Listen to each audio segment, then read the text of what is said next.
पालघर में साधुओं की निर्मम हत्या के पीछे किसका हाथ? शिराज बलसारा, प्रदीप प्रभु उर्फ पीटर डेमेलो और उसके काश्तकारी संगठन का क्या है कांग्रेस कनेक्शन? पालघर में दो साधु एवं ड्राइवर की भीड़ द्वारा पुलिस के सामने ही पीट पीट कर की गई निर्मम हत्या मामले में उस समय मोड़ आया जब गिरफ्तार लोगों को जमानत देने के लिए शिराज बलसारा आगे आई हैं। आइए जानते हैं क्या है पर्दे के पीछे असली खेल। कौन है शिराज बलसारा और प्रदीप प्रभु? काश्तकारी संगठन की इसमें क्या भूमिका है? जानिए इन सब का 10 जनपद कनेक्शन।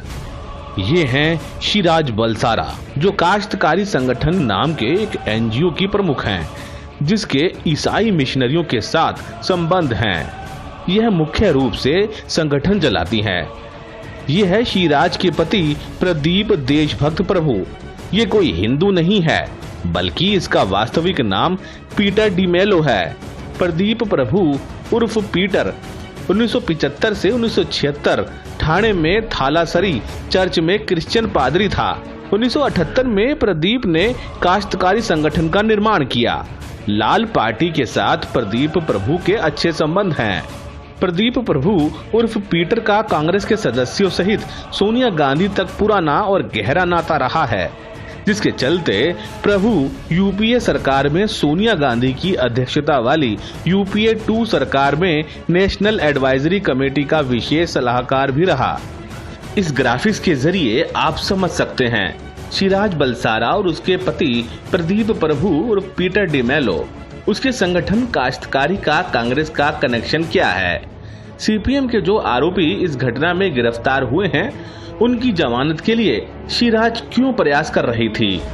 स्थानीय सीपीएम विधायक कामरेड विनोद निकोले का रोल क्या है? इस कनेक्शन से साफ समझा जा सकता है। पालघर एक वनवासी बाहुल्य क्षेत्र है। शिराज और प्रदीप का यह संगठन हिंदू विरोधी गतिविधियों में प्रारंभ से ही लगा हुआ है और समाज में विद्वेष की भावना बढ़ा रहा है। संगठन पालघर इलाके में शुरू से ही धीरे धीरे करके गरीब वनवासियों के कन्वर्जन का कार्य करता आ रहा है। प्रदीप प्रभु ने वहां के वनवासियों और दलितों की भूमि पर कब्जा कर उनको कई वर्षों तक गुलाम जैसी हालत में रखा। इस तरह उसका मूल उद्देश्य स्पष्ट रूप से उनके बीच एक हिंदू विरोधी भावना उत्पन्न करना था।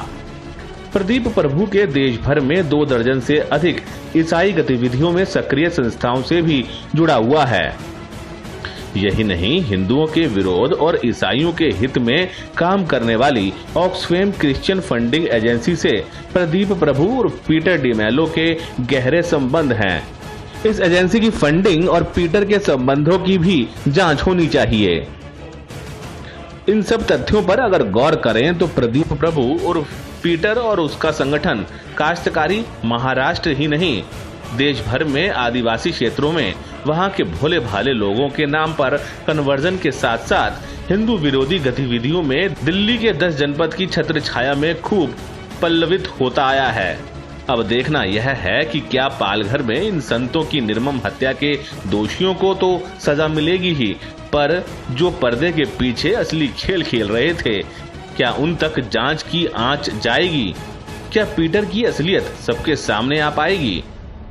जब तक इन पर्दे के पीछे हिंसा करने वालों पर कठोर कार्रवाई नहीं होती, तब तक ऐसी घटनाएं नहीं रुकेंगी और ना ही इन दोनों संतों की पुण्य आत्मा को शांति मिलेगी।